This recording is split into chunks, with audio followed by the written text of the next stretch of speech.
ऐसा प्रभु का मुखमंडल है, ऐसी प्रभु की आभा है, ऐसा प्रभु का श्रृंगार है, ऐसा दर्शन है, लेकिन हम कर ही नहीं पाते, इसलिए उस भाव तक नहीं पहुंच पाते।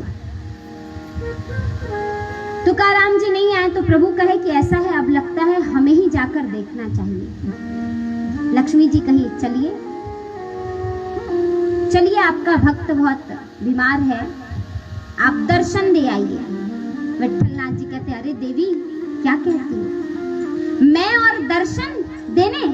नहीं नहीं, मैं तो अपने भक्त का दर्शन करने जाऊंगा, मैं दर्शन कहां से दे सकता हूं। प्रभु कहते हैं कि मैं सिर्फ और सिर्फ भक्तों के हृदय में निवास करता हूं।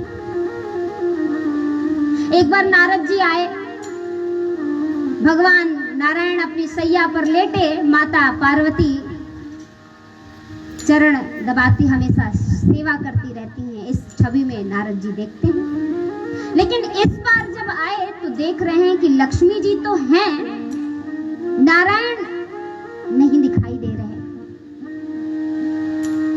घूमे वैकुंठ में तो देख रहे हैं एक जगह नारायण बैठकर ध्यानस्थ हैं। कहा कैसे? तो पूछ लेते हैं भैया किसके ध्यान में? सारी दुनिया तो आपका ध्यान करती है, आप किसके ध्यान में हैं? तो नारायण से पूछे नारद जी आप किसके ध्यान में हैं? नारायण ने कहा हम अपने भक्तों के ध्यान में हैं। लेकिन महाराज अब भक्तों के ध्यान में क्यों हैं? सारी दुनिया तो आपको पूजती है, आप किसके ध्यान में हैं? कहा मैं कहाँ पूजित होने वाला व्यक्ति, मुझ में ऐसी सामर्थ्य कहाँ? मैं तो स्वयं अपने इष्ट को, प्रभु भगवान भोले शंकर को भजता हूँ, नित्य उनका ध्यान करता रहता हूँ, तो मैं बड़ा कैसे हो गया? तो नारद जी कह रहे हैं ऐसी ही बात, तो फिर सबसे बड़े तो भोलेनाथ हुए। उन्होंने कहा हम ये भी नहीं कह सकते। क्यों? का अगर भोलेनाथ बड़े होते तो रावण कैलाश पर्वत को उठा कैसे लेता? भोलेनाथ भी बड़े नहीं है, तो ठीक है रावण बड़ा है फिर सबसे ज्यादा? क्या नहीं, रावण भी बड़ा नहीं है। क्यों? बाली ने उसको बगल में दबा करके रखा था, बगल में दबाए रख करके संध्या किया था। कहा ठीक है महाराज मान लिए बाली जी बड़े हैं। कहा नहीं बाली भी नहीं बड़े हैं। क्यों? उनको राम जी ने मार दिया था। तो राम जी बड़े हैं, वो सबसे पूज्य हैं, उन्हीं को कहते हैं वो भी नहीं बड़े हैं। क्यों? अगर वो इतने बड़े हैं तो माता सीता के वियोग में जंगल जंगल वन वन भटक रहे हैं और सदैव नारायण का ध्यान कर रहे हैं। और फिर रही बात राम के बड़े होने की, तो आप तो जानते ही हैं कि नारायण ही राम कृष्ण हैं, तो मैं कहां से बड़ा हो गया? बात तो वही आके रुक गई,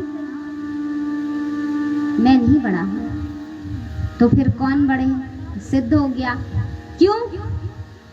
क्योंकि सबका चक्र आप सुन लिए। कहा सबसे बड़े भक्त हैं, क्योंकि मैं कहीं नहीं रहता, मैं सिर्फ और सिर्फ भक्तों के हृदय में रहता हूं।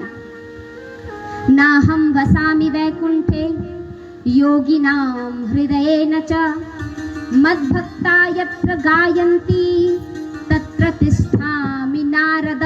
हे नारद, मेरे भक्त जहां मेरा गान करते हैं, मैं उनके हृदय में रहता हूं, मुझे कहीं और रहने की आवश्यकता नहीं है। ऐसे हमारे प्रभु, उनके दर्शन को खड़े विदुर जी सोच रहे हैं पता नहीं प्रभु मेरी और कृपा दृष्टि करेंगे भी या नहीं, इतनी भीड़ में मैं दिखूंगा भी कि नहीं, लेकिन दर्शन की लालसा अवश्य है और वो खड़े होकर के देख रहे हैं। जैसे ही रथ आने लगा, विदुर जी की दृष्टि भगवान के मुखमंडल पर गई और भगवान श्री विदुर जी की ओर छवि की और दोनों के नेत्र मिले। एक दूसरे को देखे। भगवान श्री कृष्ण ने विदुर जी का दर्शन किया और विदुर जी ने भगवान श्री कृष्ण का दर्शन किया। प्रभु दर्शन कर लिए और इधर विदुर जी प्रसन्न हो गए कि प्रभु ने हमें दर्शन दे दिया, अब क्या चाहिए।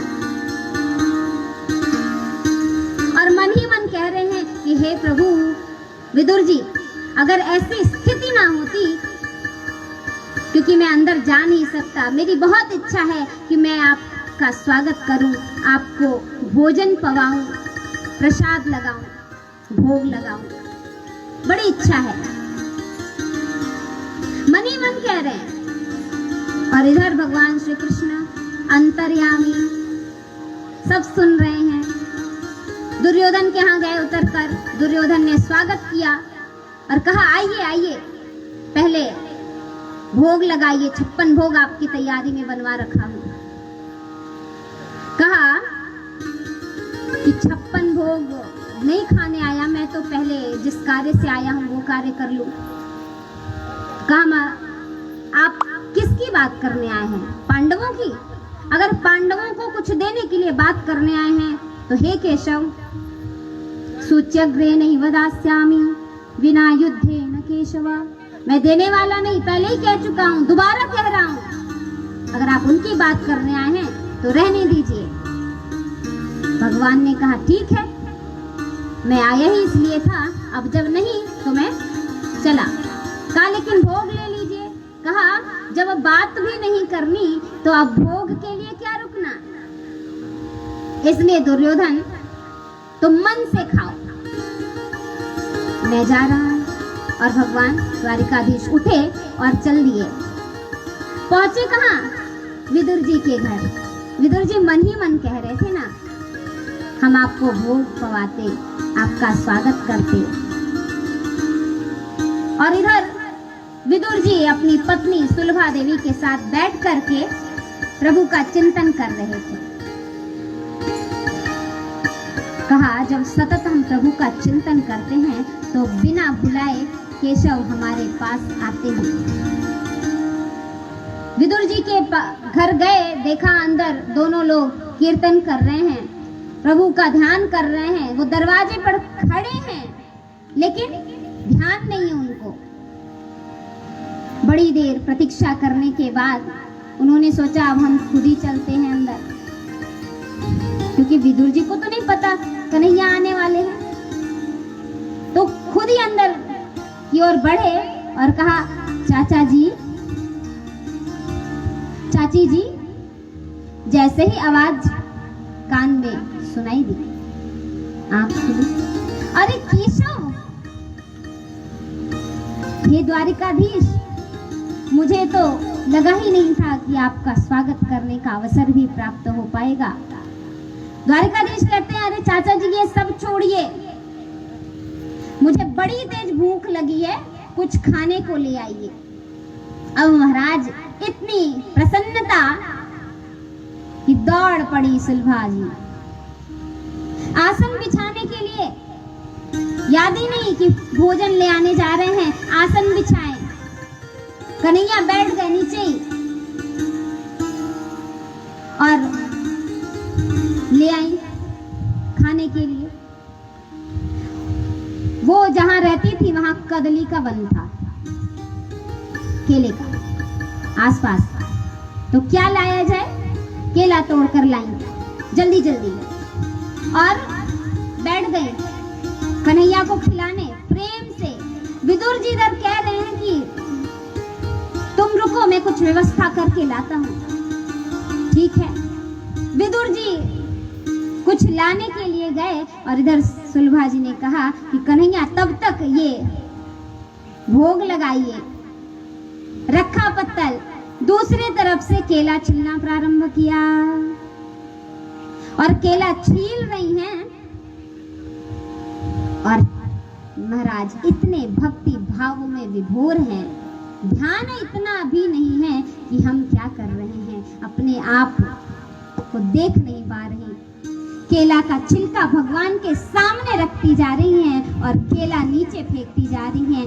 ऐसी श्री सुलभा जी आइए प्रभु के इस दृश्य को, इस छवि को, इस मनमोहन के कार्य को हम अपने हृदय में बसाते हुए विदुर जी के भाव के साथ चलते हैं। सबसे ऊंची प्रेम सगाई, सबसे ऊंची प्रेम सगाई, सबसे ऊंची प्रेम सगाई।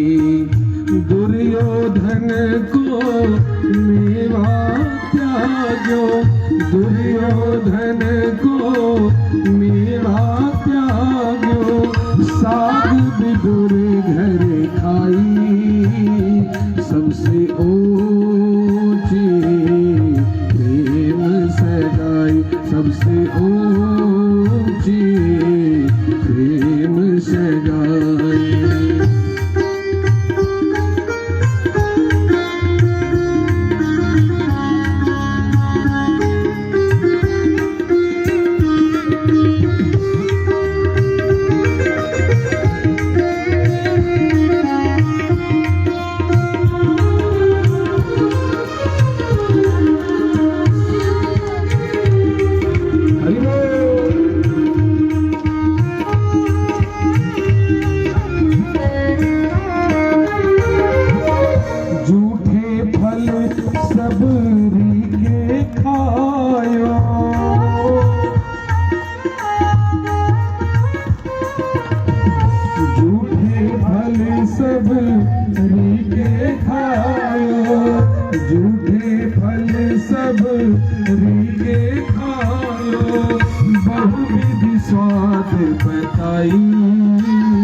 सबसे ऊंची प्रेम सगाई, सबसे ऊंची प्रेम सगाई।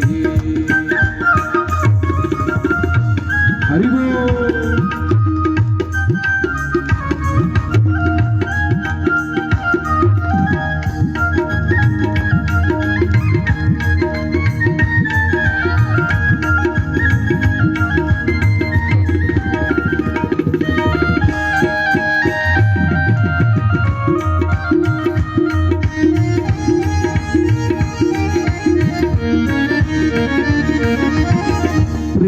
के बस अर्जुन रथ हाक्यो,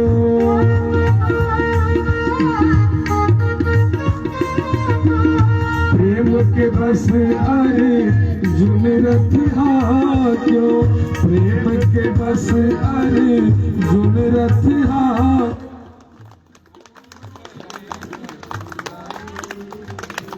सबसे ऊंची प्रेम सगाई, सबसे ऊंची प्रेम सगाई, सबसे ऊंची प्रेम सगाई। आप भी ऐसा भाव मन में रखें, कभी ठाकुर जी आए हमारे घर भी भोग लगाएं। ठाकुर जी अपने स्वरूप में नहीं आ पाएंगे, क्यों?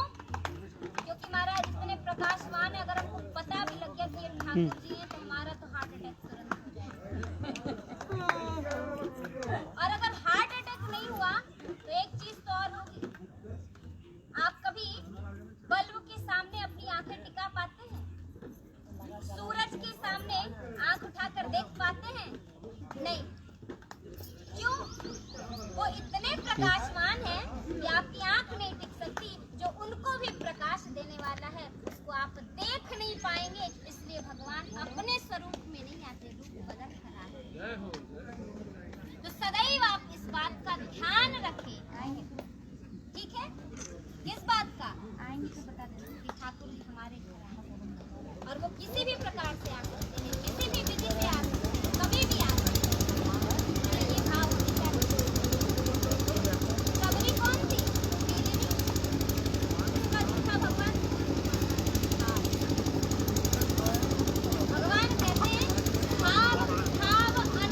बस यही ध्यान रहे तो प्रभु हमारे खुल जाए। आइए इसी के भाव के साथ देखिए, ये बाधा भी गई, और इस बाधा में शायद आपका ध्यान इस भजन से अभी तक नहीं गया होगा, हटा नहीं होगा। प्रेम के बस अर्जुन रथ क्यों, प्रेम के बस अर्जुन रथ क्यों, प्रेम के बस अर्जुन रथ क्यों, प्रेम के बस अर्जुन रथ क्यों, भूल गए ठकुराई सबसे ऊंची प्रेम सगाई, सबसे ऊंची प्रेम सगाई।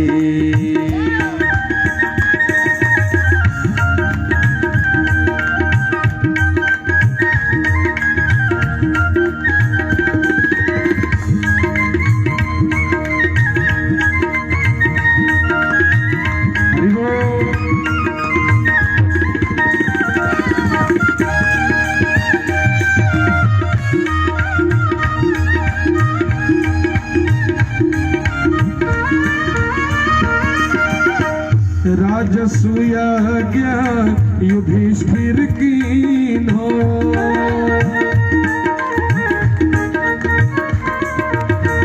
राजसूया गया युधिष्ठिर कीन्हो, राजसूया गया युधिष्ठिर कीन्हो, तामे झूठ उठाई सबसे ऊंची प्रेम सगाई, सबसे ऊंची प्रेम सगाई, सबसे ऊंची प्रेम सगाई।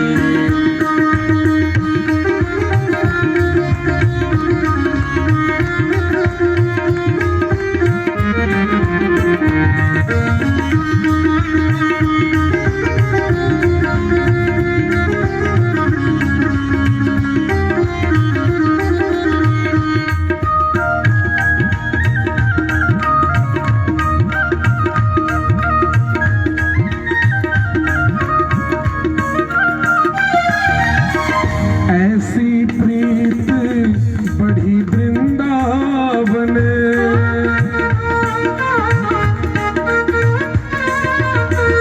ऐसी प्रीत बढ़ी वृंदावन, ऐसी प्रीत बढ़ी वृंदावन, बहुविधि रास रचाई सबसे ऊंची प्रेम सगाई, सबसे ऊंची प्रेम सगाई, सबसे ऊंची प्रेम सगाई, सबसे ऊंची प्रेम सगाई, सबसे ऊंची प्रेम सगाई।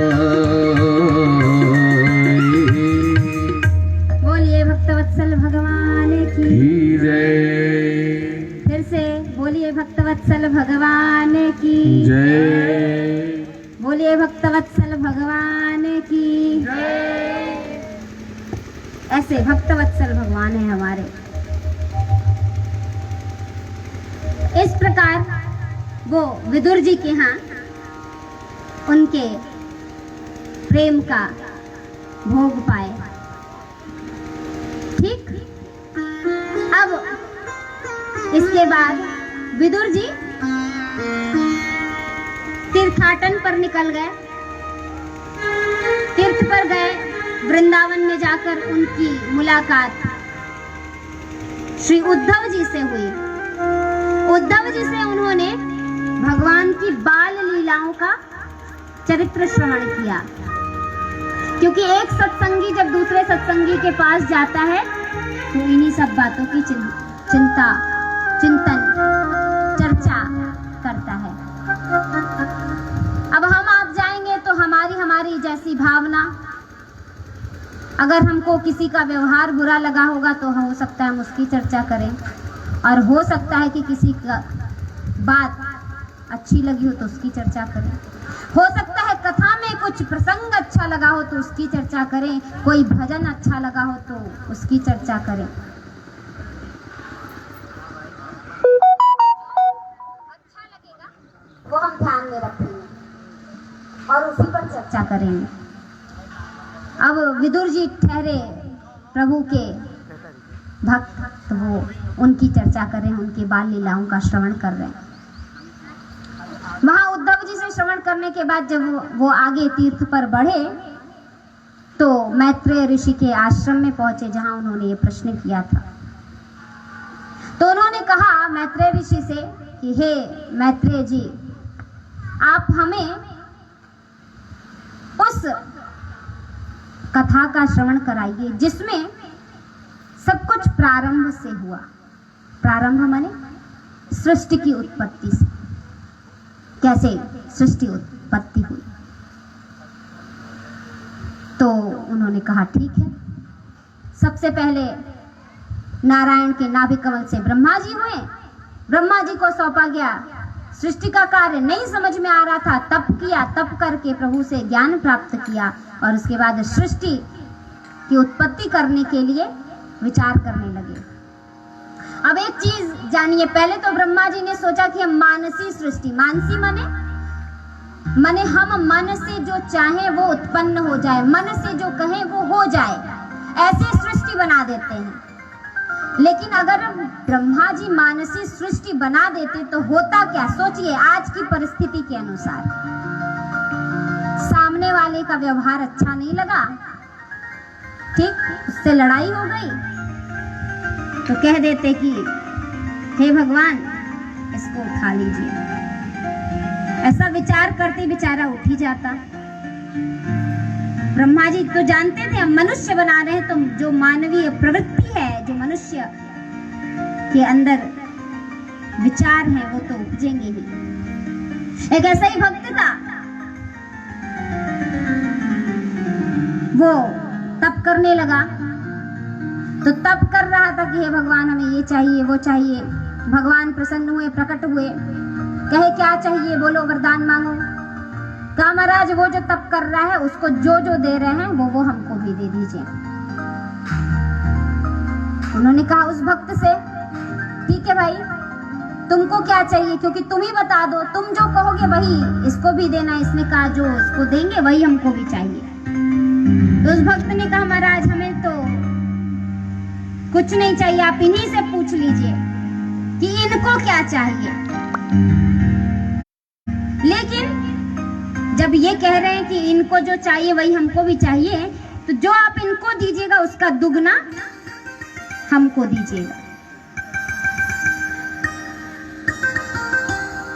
तो सुना, कहा ठीक है। तो उसकी बड़ी दुश्मनी हो गई भैया। कहा ठीक है महाराज एक काम करिए, हमको एक सुंदर सा घर दे दीजिए, बड़ा सा बंगला, हम उसमें रहेंगे। भगवान ने कहा तथास्तु, तो बंगला तैयार हो गया, रहने लगे। लेकिन हुआ क्या, उसके पास दो दो बंगले आ गए, क्योंकि इसने एक मांगा तो डबल तो जाएगा, दो मिल गए उसको। एक गाड़ी दे दीजिए, उसके पास दो गाड़ी हो गई। अब ये तो सहन नहीं हो रहा था, जो हमारे पास एक है उसके पास दो दो, जबकि हमने भी तप किया, उसने भी। उसके मन में खुरापात आया कि मैंने कह कहां से दिया कि उसको डबल, उसको जो चाहिए वो हमको चाहिए, उसने डबल मांग लिया। कहिए भगवान मेरी एक आंख फोड़ दीजिए, क्यों, उसकी दोनों फूट जाए। तो ऐसे ऐसे भी भक्त होते हैं। हमारे पास जो है हम उसमें सुखी रहना नहीं सीख पाते। दूसरे के पास जो है वो हमारे पास भी हो जाए, इसी में जिंदगी की परेशानियों में उलझे रहते हैं। उसको पाने के लिए देखिए, जिजीविषा होना अच्छी बात है, कोई चीज प्राप्त करने की इच्छा होना अच्छी बात है, लेकिन किसी का नुकसान करके नहीं। हम तो कहते हैं द्वेष करना भी अच्छा है, ईर्ष्या करना भी अच्छा है, लेकिन इस बात की कि हे प्रभु, आपका वो सबसे बड़ा भक्त है, वो आपको हलवा पूड़ी चढ़ा रहा है, तो मुझ में ये सामर्थ्य, मुझ में ये भाव आ जाए कि मैं हलवा पूड़ी खीर सब चढ़ा सकूं। इस बात का द्वेष किए ना, इस बात की ईर्ष्या कीजिए। अब ऐसा भी मत करिएगा कि वो हलवा पूड़ी बना ही ना पाए, ऐसा काम कर दे। कहते हैं किसी लकीर से बड़ी लकीर खींचनी है तो उस लकीर को काटा नहीं जाता, अपितु तो उससे बड़ी लकीर खींची जाती है ना। अगर आप लकीर को काटेंगे भी तो बीच से कट के 2 भाग में होगी, तो वो छोटी तो नहीं हुई, आपने बीच में से काटा।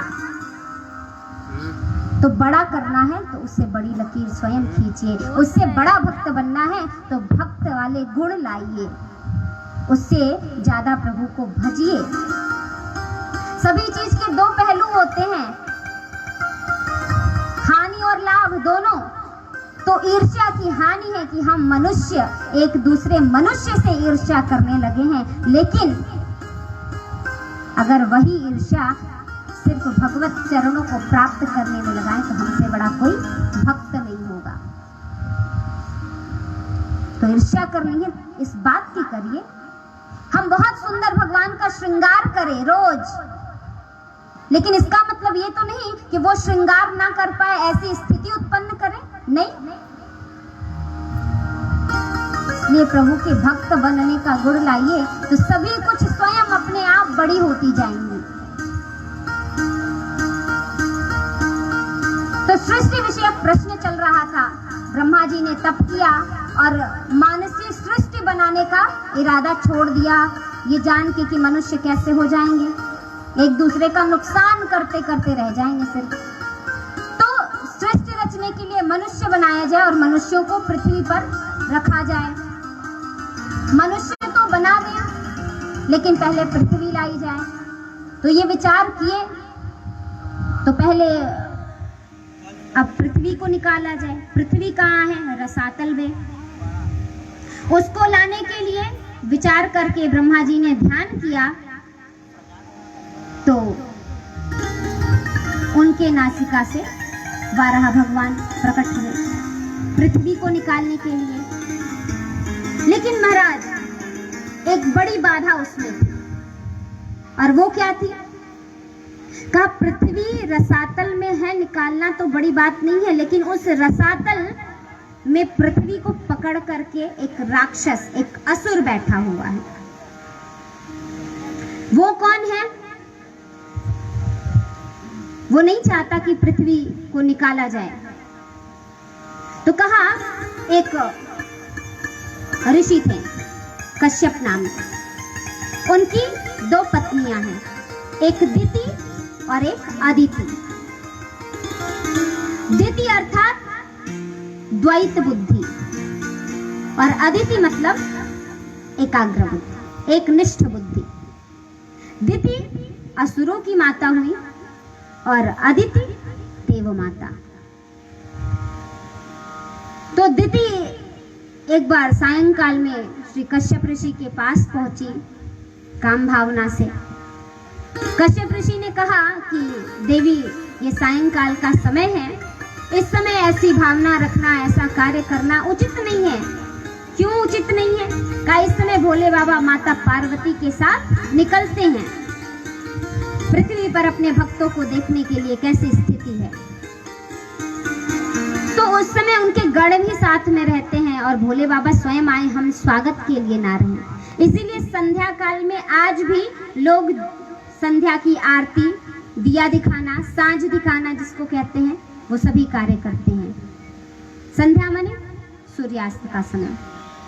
उस समय अगर आप रात को 8 बजे 9 बजे दिया दिखा रहे हैं और भगवान का पूजन कर रहे हैं तो उसका कोई मतलब नहीं है। संध्या काल में करना चाहिए, क्योंकि भगवान उस समय विचरण करते हैं, सभी के घर एक बार आते हैं। इसलिए ये परंपरा है और हम सभी यही जानते हैं और हमारे घरों में यही होता है शाम में। दिति जी ने नहीं माना, फिर कहा, तो उनके इतनी बार कहने पर, उनकी जिद पर कश्यप ऋषि ने बिना मन के उनकी इच्छा पूर्ति की और इच्छा पूर्ति करने के बाद वो अपने कार्य में लग गया। लेकिन बहुत ही एकदम अलग से रहने लगे, गंभीर दिति जी से बात नहीं कर रहे थे। तो दिति माता ने सोचा कि हमसे बहुत बड़ी गलती हो गई, तो जाकर पूछा, ऋषिवर, हे स्वामी, आप नाराज हैं? उन्होंने कहा, क्यों नाराज होंगे? कही कि आपको नाराज होना भी नहीं चाहिए। हमने तो जो भी कहा आपके लिए भी कहा, सिर्फ मेरा उसमें लाभ नहीं है, आपके भी पुत्र उत्पन्न होंगे। उन्होंने कहा, इसीलिए तो कहा था। अब पुत्र तो उत्पन्न होंगे, लेकिन वो असुर होंगे, वो राक्षस होंगे। दिति घबराई, पैर पकड़ ली, कहा, ऐसा मत करिए स्वामी, आप ऐसा करेंगे तो कैसे चलेगा? उन्होंने कहा, नहीं, अब होना तो जो है वो वही होगा, लेकिन तुम एक कार्य करो, प्रभु का ध्यान धरो, तो उससे सिर्फ एक चीज यह होगी कि प्रभु अपनी कृपा दृष्टि उन पर बनाए रखेंगे। कहा, ठीक है। ऐसी बात सुन करके वर्णन आता है कि दिति ने गर्भ धारण किए रहा, पुत्रों को जन्म नहीं लेने दिया, और इस प्रकार 100 वर्ष बीत गए। 100 वर्ष तक गर्भ धारण की रही, और जब 100 वर्ष बाद वो पुत्र जन्मे, जुड़वा, और वो भी किस स्वरूप में? कहा, पूरा अस्त्र शस्त्र लिए हुए, पूरा असुर के वेश में, और उत्पन्न होते ही वो अपना उपद्रव करना चालू कर दिया। उन दोनों असुरों का नाम, एक का नाम हिरण्याक्ष और एक का नाम हिरण्यकशिपु। इनकी कथा आप सब जानते हैं। हिरण्याक्ष तो भैया उठते ही कहा कि अब मैं जा रहा हूं, क्या करने? तो पृथ्वी को पकड़ के बैठ जाने, क्योंकि पृथ्वी को लेने जब देवता आएंगे तो हमसे युद्ध होगा, युद्ध में हम उनको मारेंगे, विजयी होंगे, और संपूर्ण राज्य हमारा, पृथ्वी भी हमारी, हम शासन करेंगे। जो ऐसी बुद्धि वाले होते हैं वो बिना बात के ही लड़ाई शुरू कर देते हैं। बैठ गया। इधर ब्रह्मा जी चिंतन किए थे, और उनकी नासिका से के अग्रभाग से श्री महाराज का प्राकट्य हुआ, और प्राकट्य होते ही वो रसातल में जा पहुंचे। रसातल में गए, हिरण्याक्ष को देखा। देखे, हिरण्याक्ष है कौन? हिरण्य माने स्वर्ण, स्वर्ण माने धन संपत्ति, धन संपत्ति स्वर्ण जिसकी आंखों में हो, हिरण्याक्ष। ऐसा जो लोभी हो वही हिरण्याक्ष है, जिसके आंखों में सदैव लोभ हो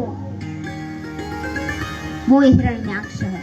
और ऐसे हिरण्याक्ष को मारने के लिए भगवान स्वयं वाराह अवतार लेते हैं, और वाराह अवतार है संतोष का प्रतीक, और कहते हैं अगर लोभ को मारना है तो संतोष से मारा जा सकता है, इसलिए वाराह अवतार संतोष का प्रतीक है।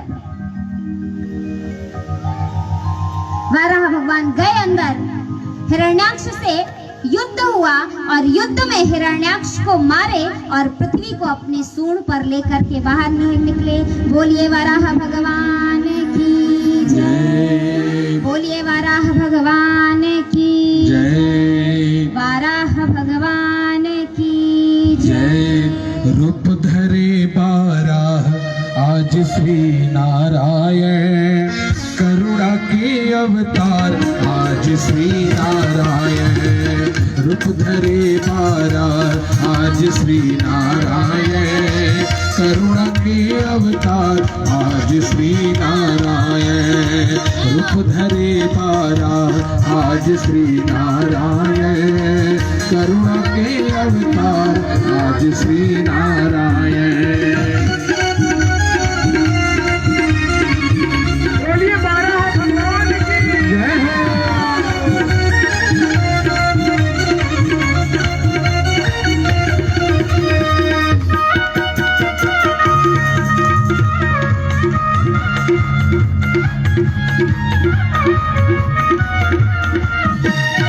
हिरण्याक्ष ने छिपा दी पृथ्वी वसुंधरा कोने की अंदर।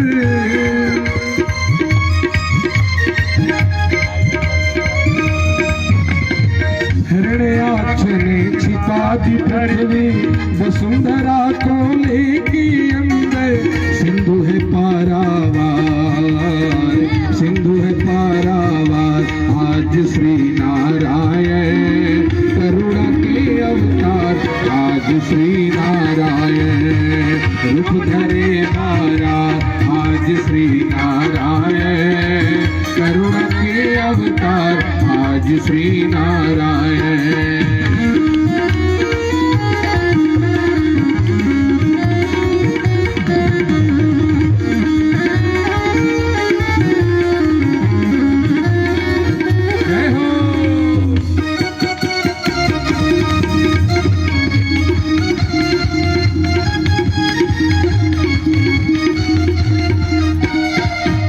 कर रूप धरे हैं सुंदर वरुण देवता जल के अंदर।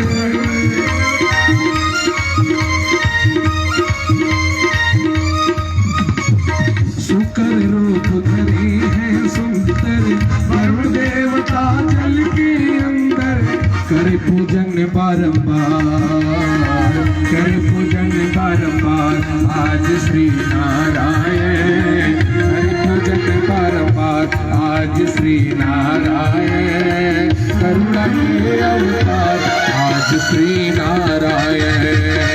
रूप धरे बारा आज श्री नारायण। करुणा के अवतार आज श्री नारायण।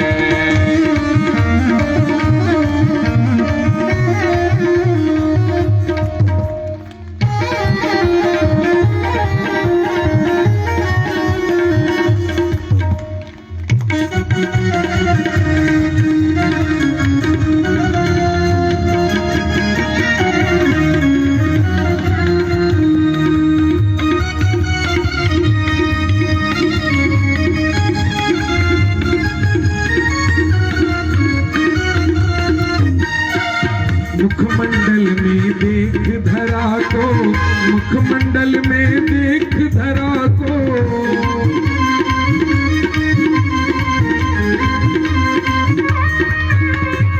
मुखमंडल में देख धरा को, मुखमंडल में देख धरा को।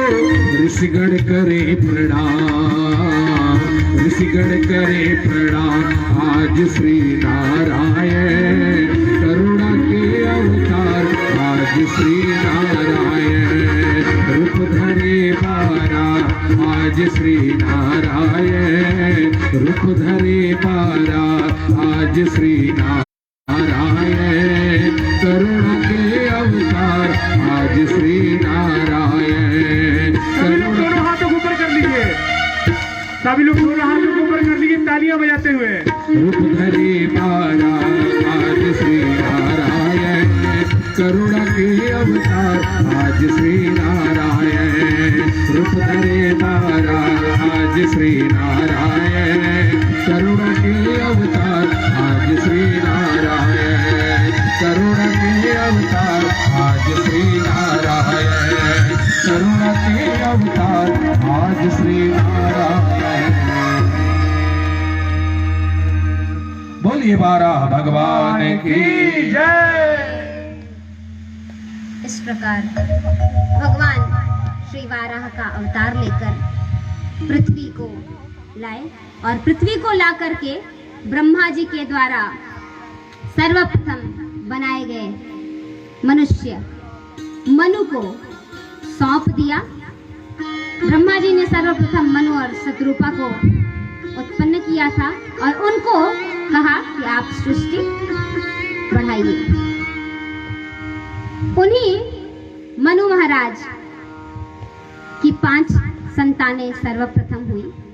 3 पुत्रियां 2 पुत्र, आकुति, देवहूति, प्रसूति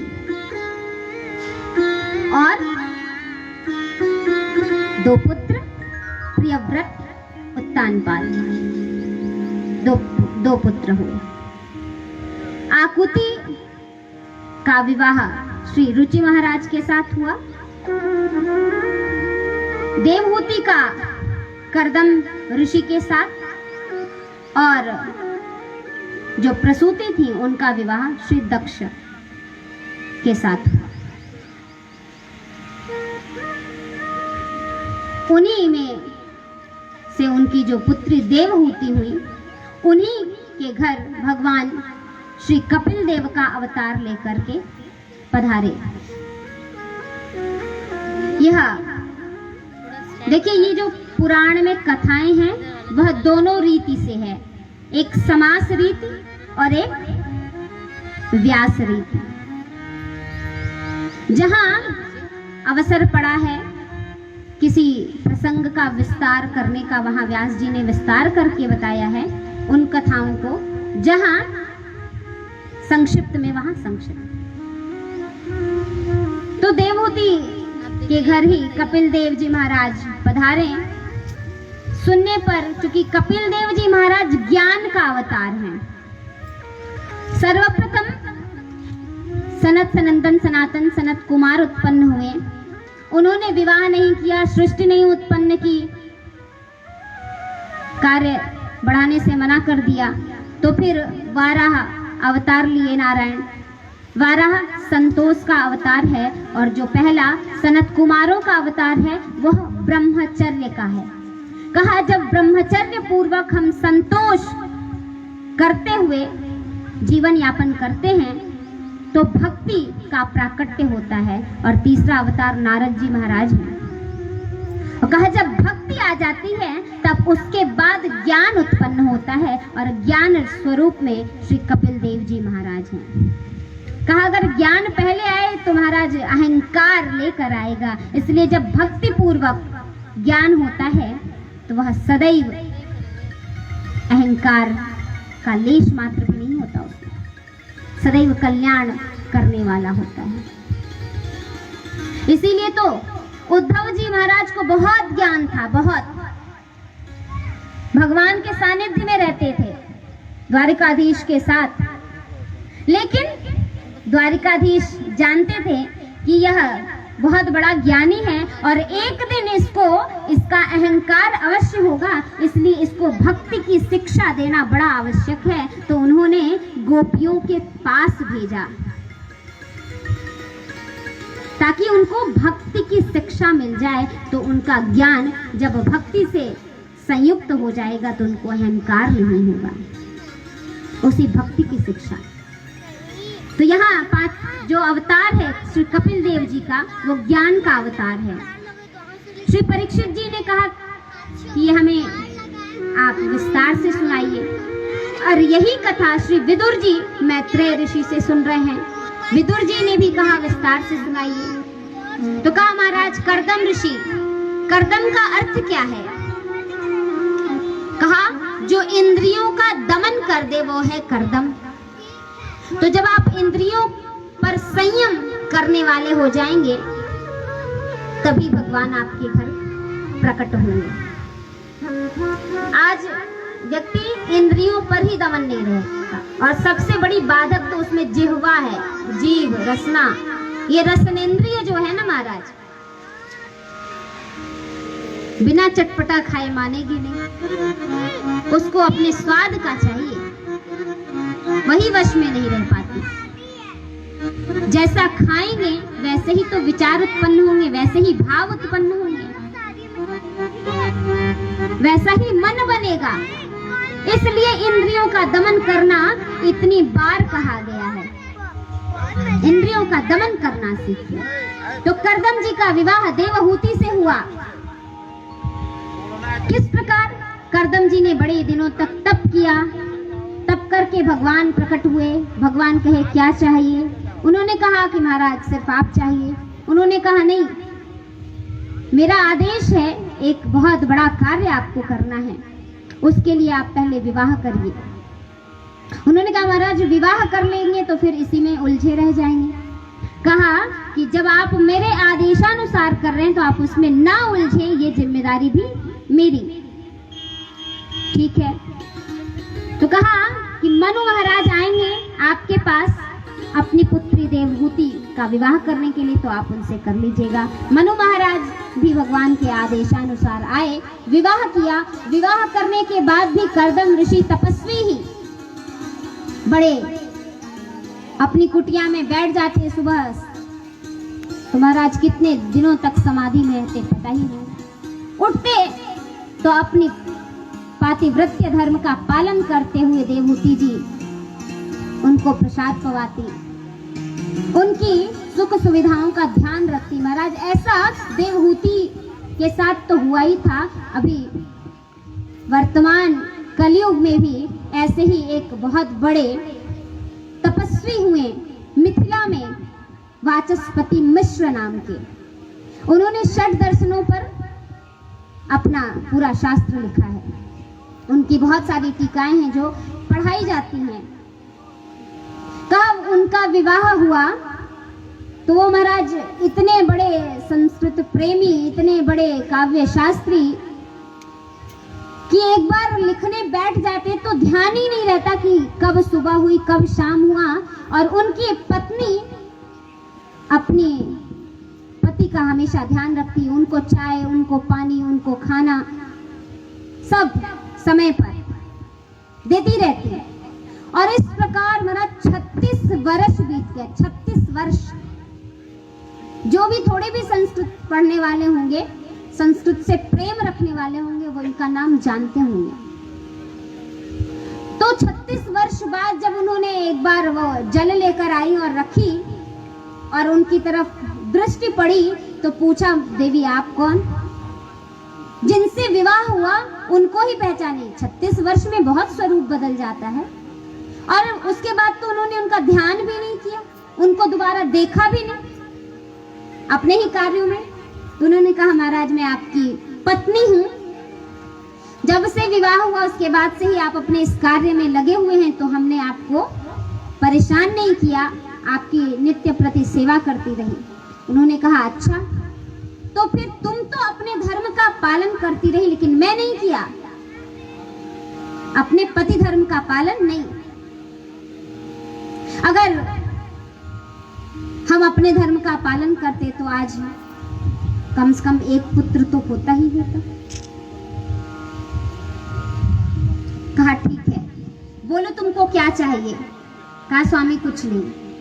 कहा ठीक है, कुछ नहीं चाहिए तो मेरे 36 वर्षों की जो तपस्या है, जो मैंने ये कार्य किया है, जो ग्रंथ लिखा है, उसको तुम्हारे नाम से दे देता हूँ और वही तुम्हारे पुत्र रूप में हम जीवित रहे ना रहे, क्योंकि पुत्र होता तो मर जाता, उसका नाम होता नहीं होता, लेकिन ये जब तक संस्कृत जगत रहेगा तब तक यह ग्रंथ रहेगा और उसके साथ जुड़ा यह तुम्हारा नाम जीवित रहेगा। तो उन्होंने उस ग्रंथ पर उनका नाम लिखा और वह भामती टीका, उनकी पत्नी का नाम भामती था, भामती टीका नाम से आज भी पाठ्यक्रमों में पढ़ाई जाती है दर्शन की।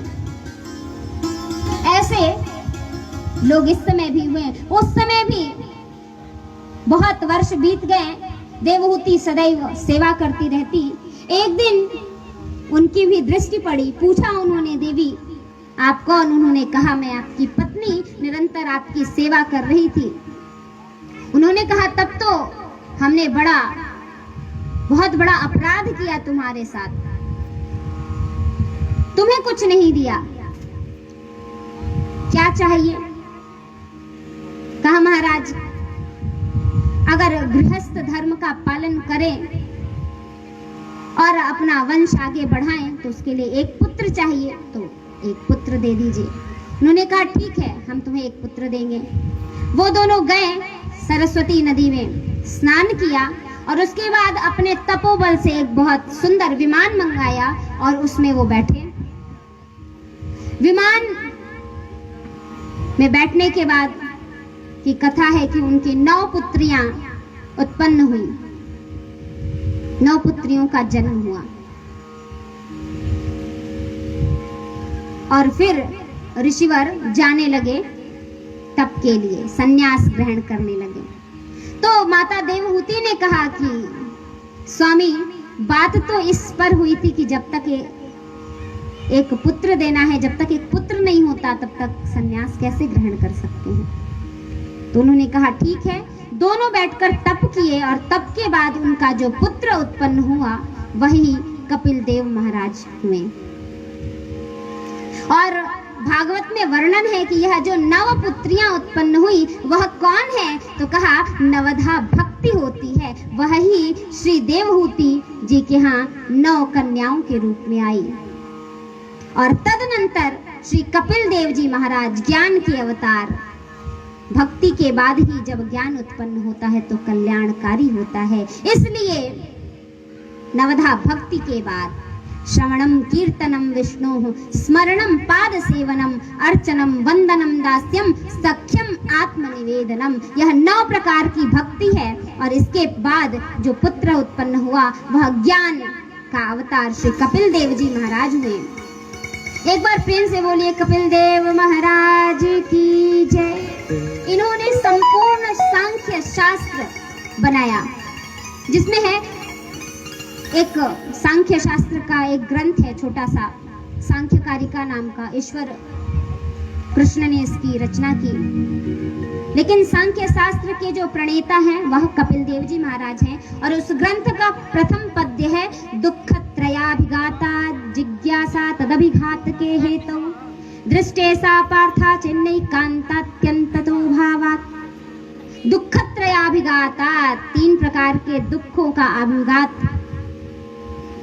तीनों प्रकार के दुख से ही उत्पन्न, इस प्रकार का शास्त्र जिन्होंने उत्पन्न किया ऐसे श्री कपिल देव जी महाराज। उनके उत्पन्न होने के बाद कथा थोड़ी संक्षिप्त रीति से चल रही है। उनके उत्पन्न होने के बाद श्री कर्दम ऋषि संन्यास ग्रहण करके प्रभु के तप में लग गए और प्रभु को प्राप्त किए। देवहूति जी ने कहा कि यह हमारा जो पुत्र है वो साक्षात ज्ञान का अवतार है, तो मुझे उपदेश लेना चाहिए। तो अपने पुत्र को आसन पर बिठा करके माता चरणों में बैठकर कहती हैं कि हे, आप आए तो नारायण मेरे पुत्र रूप में हैं, लेकिन मैं जानती हूँ आप नारायण हैं, तो कृपया मुझे कुछ उपदेश करें।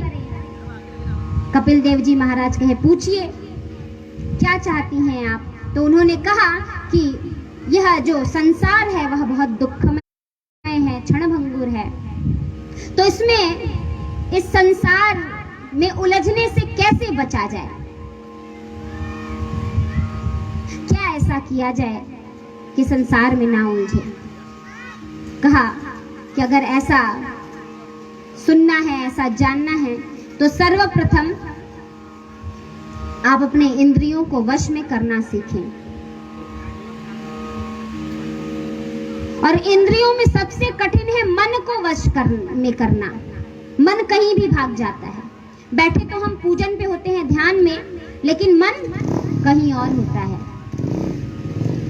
सुबह सुबह बैठकर सोचे 2 मिनट भगवान का हाथ जोड़ ले, तो ध्यान जाता है कि अरे रसोई में अभी खाना बनाना है, बच्चे को स्कूल जाना है, लेट ना हो जाए, पतिदेव को ऑफिस जाना है, समय से तैयार करना है भोजन। मन वहां।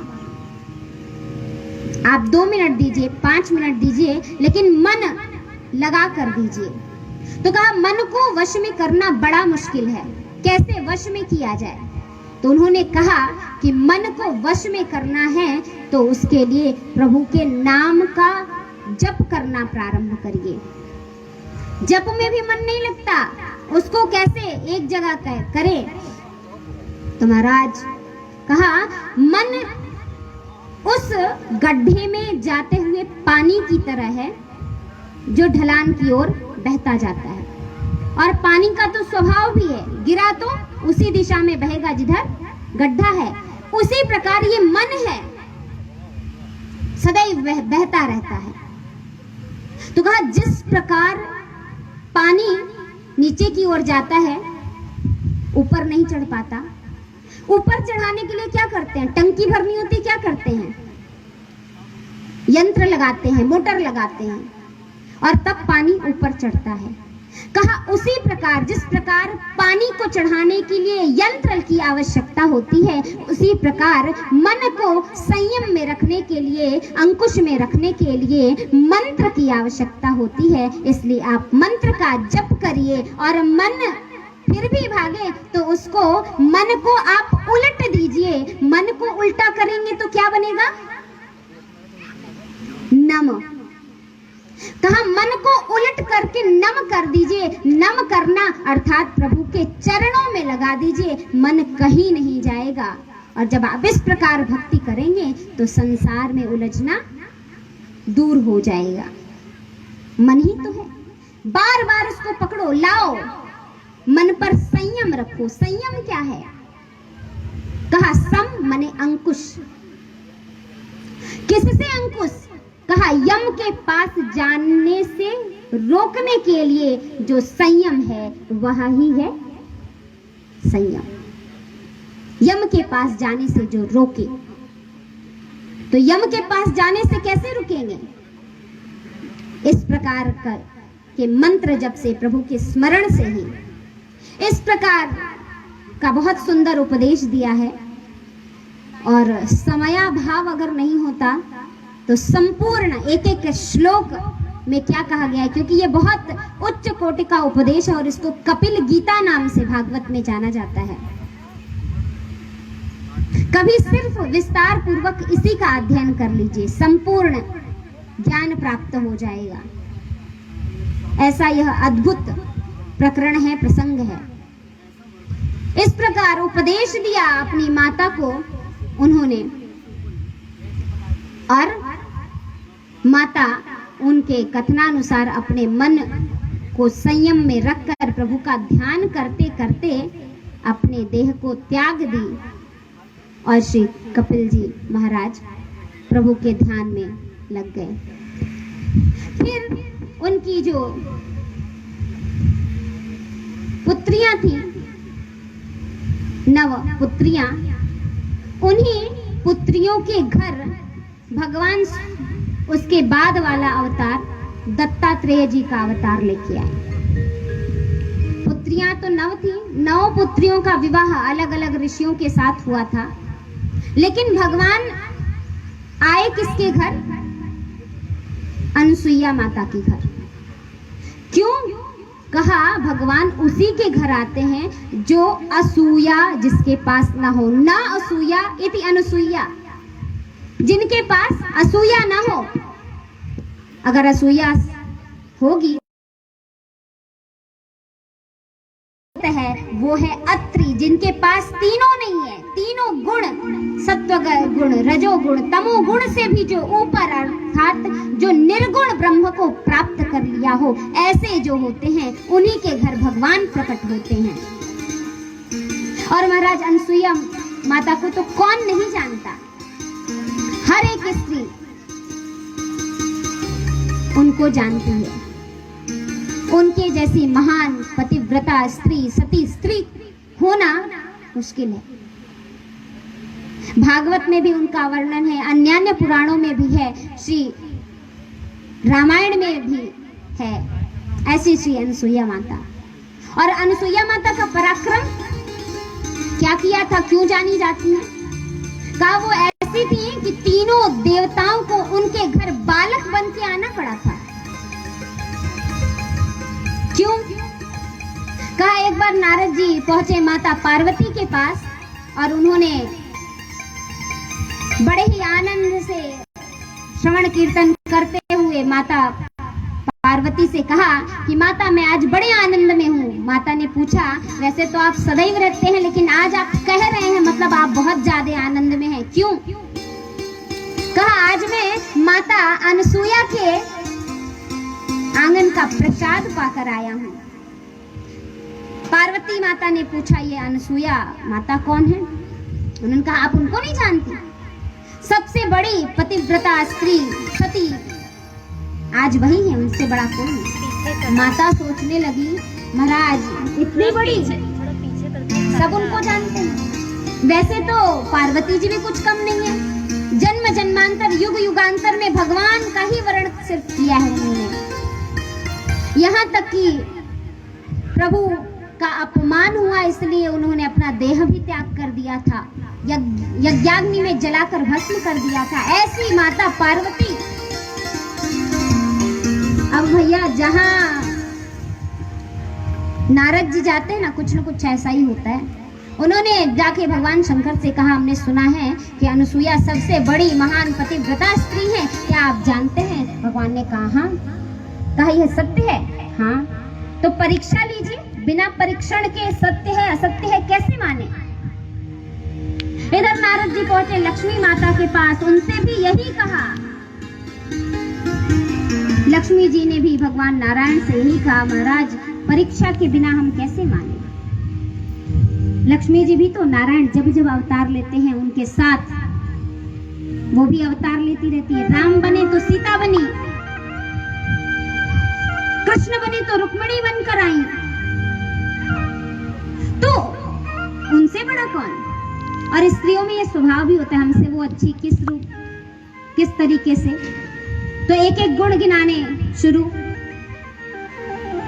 वैसे तो महाराज पार्वती माता अद्भुत है, जगत जननी है, आदि शक्ति है, लेकिन यहाँ वर्णन है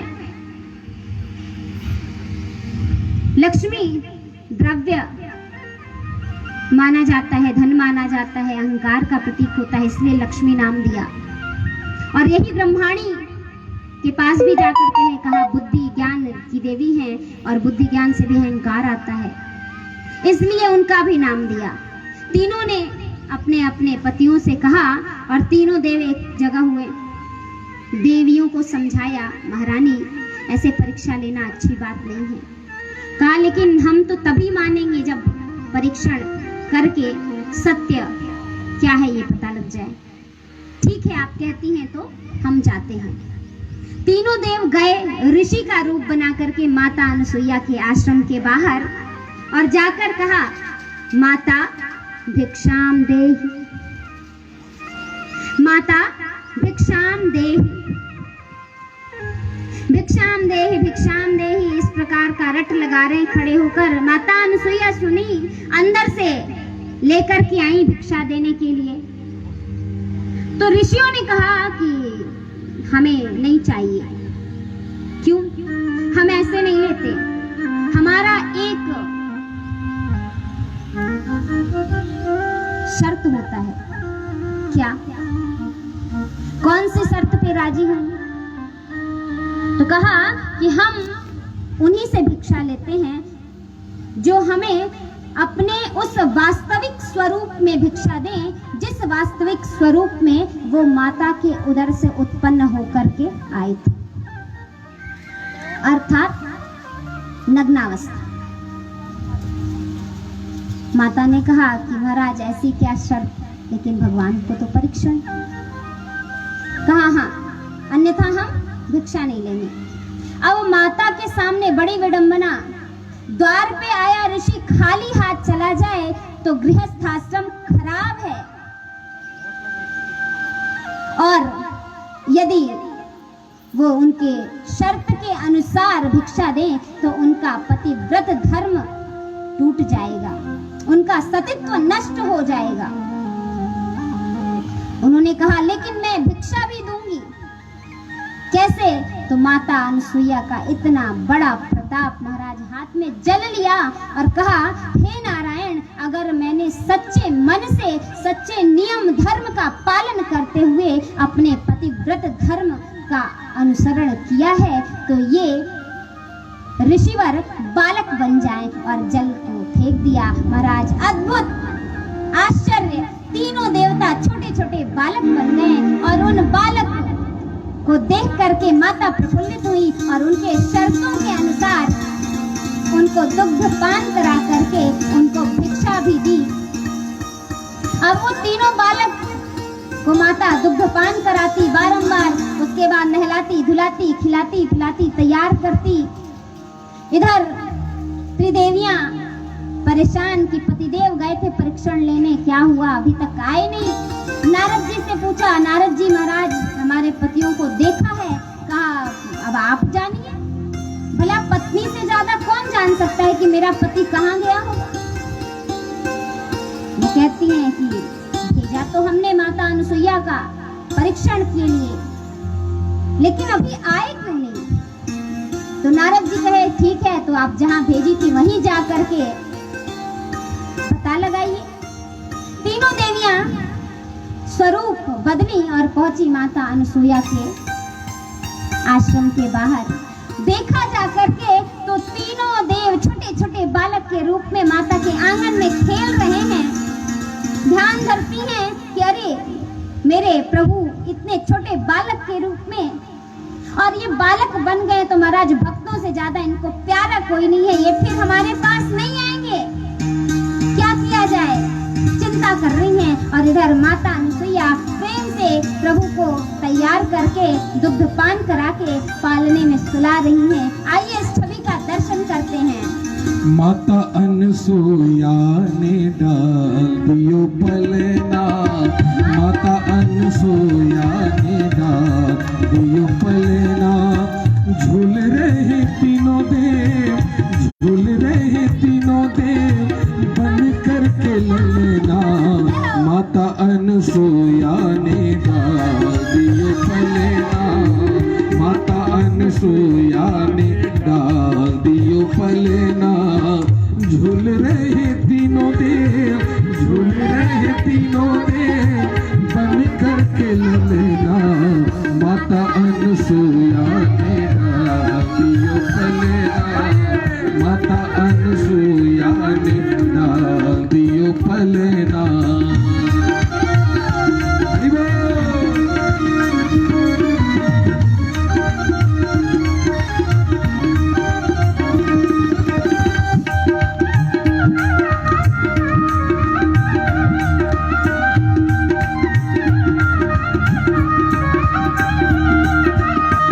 मारी खुशी के मैया भूली ना समाती है, गोदी में लेती तो कभी पालना झुलाती है।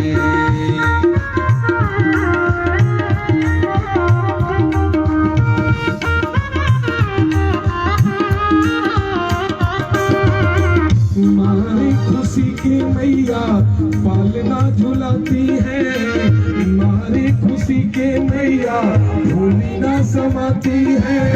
गोदी में लेती तो कभी पालना झुलाती है, गोदी में लेती तो कभी पालना झुलाती है। माता अनसुईया ने डाल दियो पलना, माता अनसुईया ने डाल दियो पलना। झूल रहे तीनों देव, झूल रहे तीनों देव, बन करके ललना। माता अनसुईया ने डाल दियो पलना।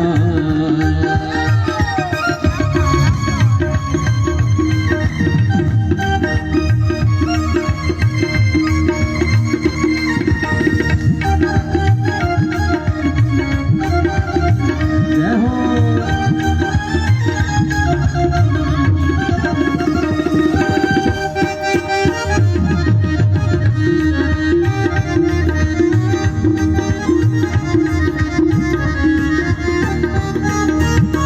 अत्रि ऋषि का दिया वचन निभाती है, दूध पिलाए कभी लोरिया सुनाती है।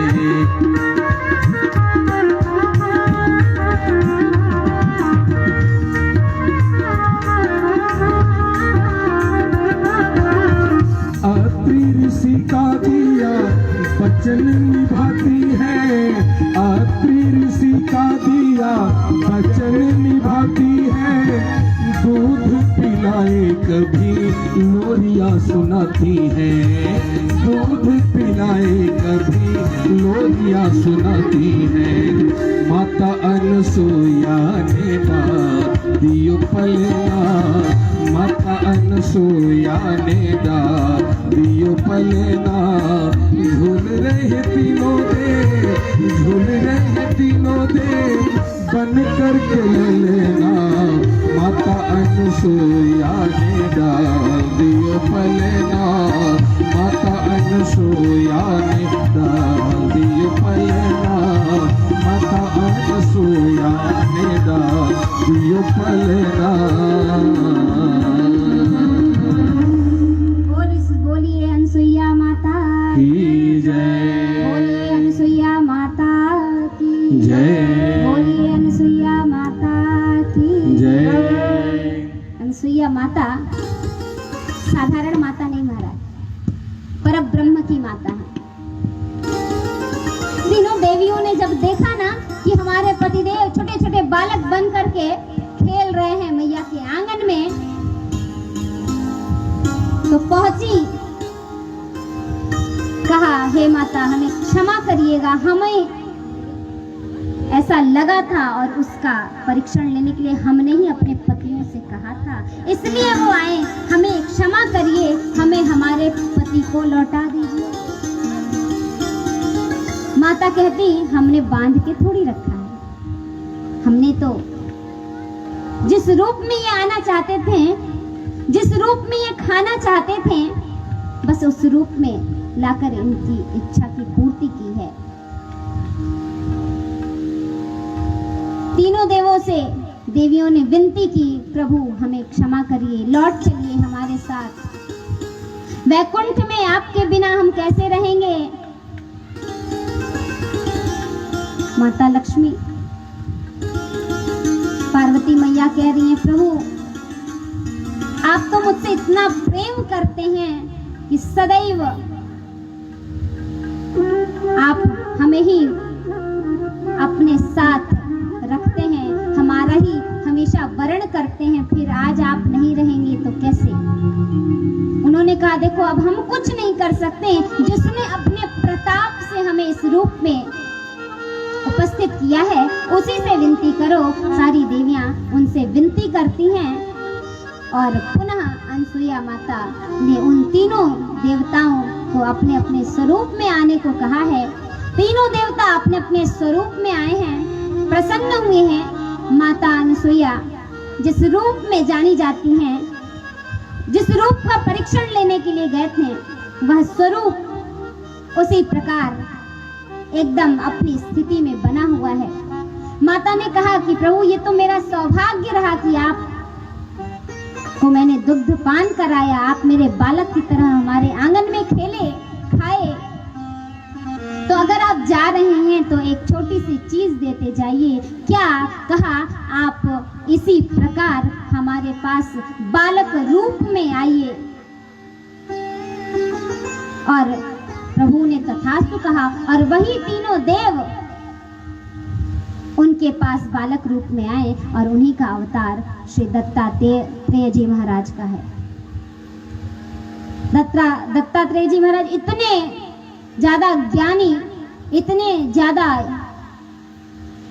भक्तिवान कि उन्होंने 24 गुरु प्रधान रूप से जो बनाए, कुत्ते को भी, कौवे को भी, हंस को भी, सबसे कुछ न कुछ सीखा। ऐसे परम ज्ञानी दत्तात्रेय जी महाराज थे। ऐसी माता अनसुईया थी जिनके घर प्रभु आए और कहा मनु महाराज की जो तीसरी कन्या प्रसूति थी, उनका विवाह दक्ष जी के साथ हुआ था और उनकी जो कन्याएं थी, 16 कन्याएं थी, 13 ऋषियों को दी गई, एक अग्नि देवता को दी गई, एक पितृ गण को दी गई और एक भगवान श्री शंकर के साथ ब्याही गई, जो सती नाम से प्रसिद्ध है। कहा भगवान शंकर के साथ ब्याही तो गई, लेकिन ज्यादा दिन तक साथ नहीं रही। क्यों? क्योंकि उन्होंने अपने देह को यज्ञाग्नि में जलाकर भस्म कर दिया। कहा महाराज ऐसा क्यों करना पड़ा माता को, आप हमें विस्तार से सुनाइए। कहा एक बार की बात है, ब्रह्म क्षेत्र में एक योजना बनी, सभी देवी देवता आए, विचार किया जा रहा था। उसमें भगवान शंकर भी अध्यक्ष रूप में विराजमान थे और उस क्षेत्र में ही श्री दक्ष जी भी आए। जब दक्ष जी आए तो सभी देवी देवता उठकर खड़े होकर उनका अभिवादन किए, लेकिन शंकर जी जो थे वो खड़े होकर के अभिवादन नहीं किया। ऐसा नहीं कि उन्होंने अभिवादन नहीं किया, क्योंकि भगवान शंकर जहां भी रहते हैं, जिस भी अवस्था में रहते हैं, अपने इष्ट को भजते रहते हैं। वो वहां बैठे तो अवश्य थे, लेकिन प्रभु श्री राम हृदय में, मस्तिष्क में उनका नाम जिह्वा पर, तो उन्होंने उनको मानसिक अभिवादन किया उनका। लेकिन दक्ष जी को लगा कि ये उठकर खड़े होकर के अभिवादन नहीं किए, और दक्ष जी के दामाद हैं वो, तो कहा कितने भी बड़े देवता क्यों ना हो, कम से कम इतना शिष्टाचार तो होना ही चाहिए। कहा जो दक्ष है ना, उनको क्रोध आ गया।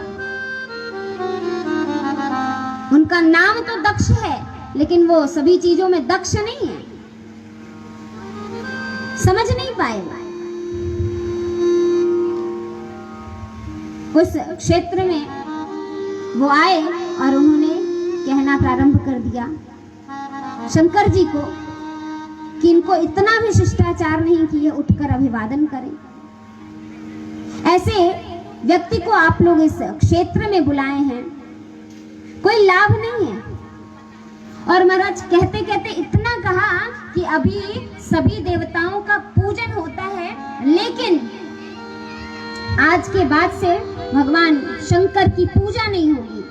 सभी देवताओं को यज्ञ में आहुति दी जाती है, आज से भगवान शंकर का नहीं होगा। यहाँ स्पष्ट कर दें एक बात, यद्यपि कथा संक्षिप्त रूप में ही है, फिर भी जो हमारे शास्त्रीय ग्रंथ होते हैं उनमें निंदा परक वचन कहना मना है। अगर शास्त्र ही निंदा करना सिखाएंगे तो फिर हम आप तो निंदा में, और निंदा सबसे खराब चीज है। तो कहा फिर भोले बाबा को ऐसा ऐसा दक्ष कह रहे हैं।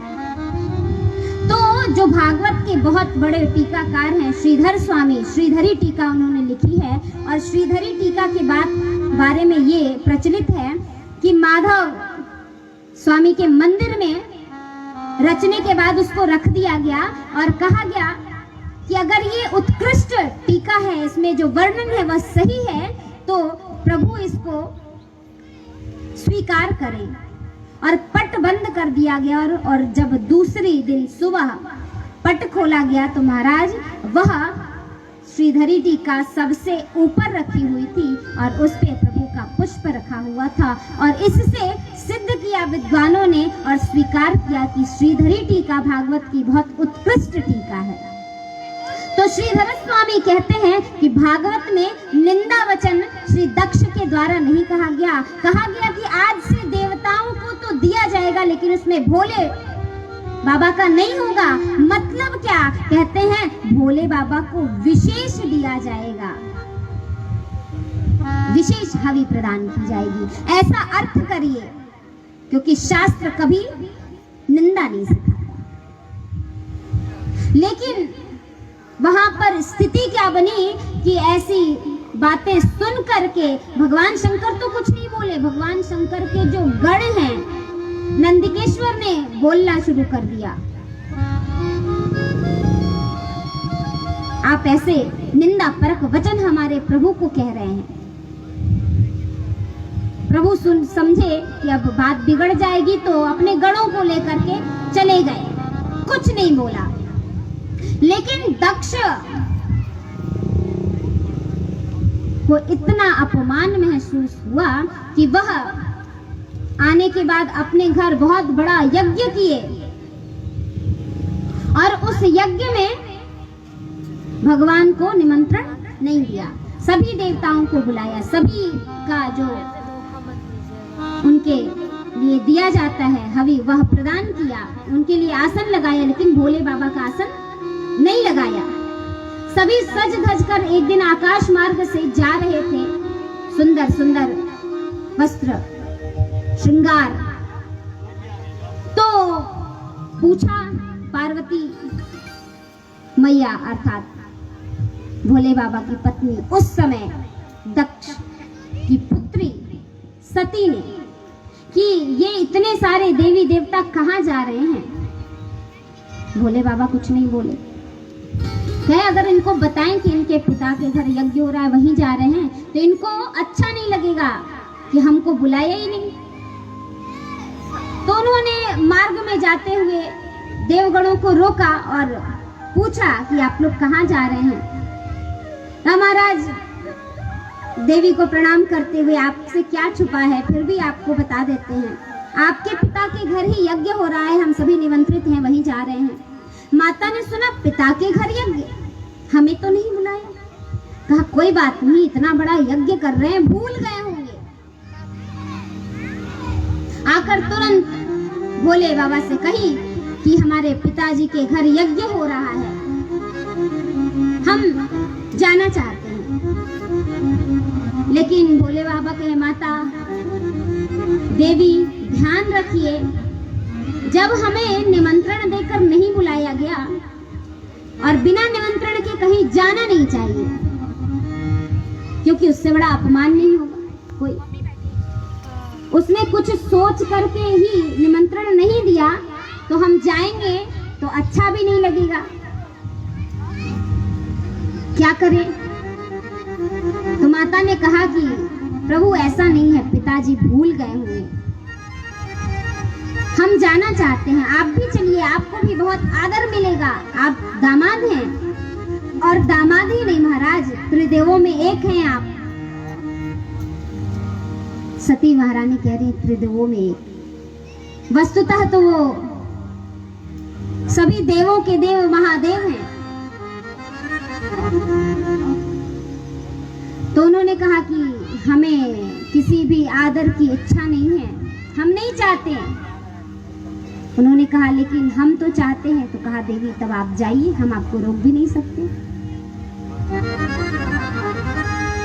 तो कहीं जाऊं? बोले जाइए। और सती महारानी जाने के लिए तैयार हो गई। भला मायके जाने से किसको ऐतराज।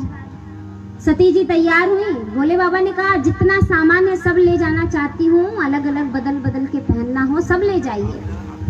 मायके जाते ना तो ढेर सारा ले जाते, और जो नया होता वो तो खास करके ले जाते हैं। स्त्रियों का स्वभाव है, जाएंगे वहां पहनेंगे दिखाएंगे तो लोग पूछेंगे बड़ा सुंदर है, पतिदेव ने बुलाया बनाया है दिलाया है, तो सम्मान होगा कि चलो ये अच्छे घर में है, सुखी है, माता को भी हर्ष होगा, इसलिए ये स्त्रियां करती हैं। वस्तुतः इसके पीछे की कथा श्री रामचंद्र जी के चरित्र में वर्णन है कि जब श्री राम जी माता सीता के वियोग में वन वन जाकर के उनको ढूंढ रहे थे, रुदन कर रहे थे, करुण क्रंदन कर रहे थे, हा सीते कर रहे थे, तो उस समय माता ने कहा कि हे प्रभु आप इन्हीं का सतत ध्यान करते रहते हैं, ये आपके इष्ट हैं। कहा हाँ। कहा अगर ये आपके इष्ट हैं तो ये नारायण हुए, और अगर ये नारायण हैं तो फिर नारायण की ऐसी स्थिति, मनुष्यों की तरह ऐसे रुदन कर रहे हैं, वियोग का अनुभव कर रहे हैं। उन्होंने कहा हाँ, मानवीय रूप में है, मनुष्य रूप में पृथ्वी पर है, तो सारे धर्म तो निभाएंगे। कहा लेकिन हम कैसे मान ले? कहा ठीक है, तो आप नहीं मानती तो अब हम क्या कर सकते हैं, आपको सारी कथा तो हम सुना ही चुके हैं। तो माता ने कहा हम परीक्षा लेना चाहते हैं। प्रभु ने कहा ले लीजिए।